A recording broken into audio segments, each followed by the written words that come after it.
Weather whirlwind, tornado warnings just expiring in Monroe and Wayne counties, but the threat is far from over. A look at radar right now showing the storm moving through the area, and it's caused some serious damage. And this photo is just in from a viewer in Grosse Pointe Farms. Our crews are on the way to this location right now.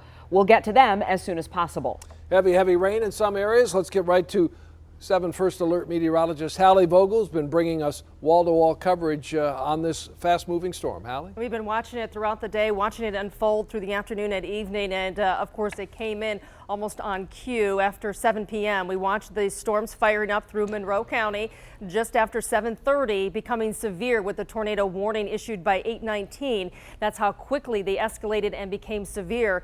Now the good news is the batch that prompted the warnings, the tornado warnings for both Monroe and Wayne County, are now off to our east. Unfortunate situation, of course, for our folks in Ontario dealing with that bout of severe weather right now. A whole lot of lightning, some heavy rain. We've been talking about it. We had heavy rain this morning in some areas, especially through Wayne County, and 2 inches of rain in a period of 10 to 15 minutes was reported in Sterling Heights. Unbelievable. A little bit closer look shows that jaunt is off to the east, and this is really just that warm air mass coming in. We're still waiting on the cold front, and when the storms came through with that tornado warning, we were talking about some of the cities that it was hovering over, and one of those Frenchtown Township. So there is that possibility with the wind damage that there was a possible tornado, and it has not been confirmed. Keep that in mind. The National Weather Service needs to go out and survey the damage to decide whether it was simply wind damage or if it was from a possible tornado. But all indications on radar showed that rotation, the reason we were on the air. We look at now what we're facing here over the next several hours. Notice the watch box. It's just back to our west. It does include Jackson County.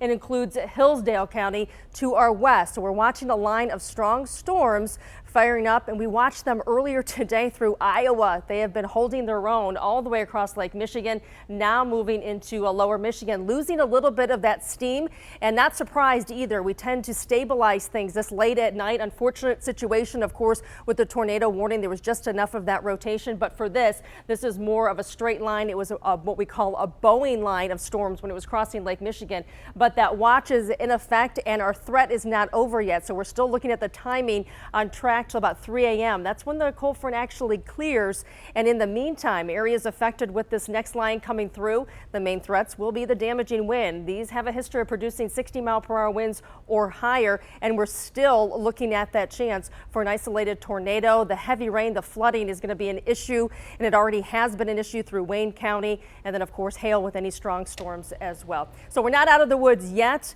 and now we're starting to gather some of the reports of damage across Metro Detroit, and we'll continue to monitor it through the overnight hours.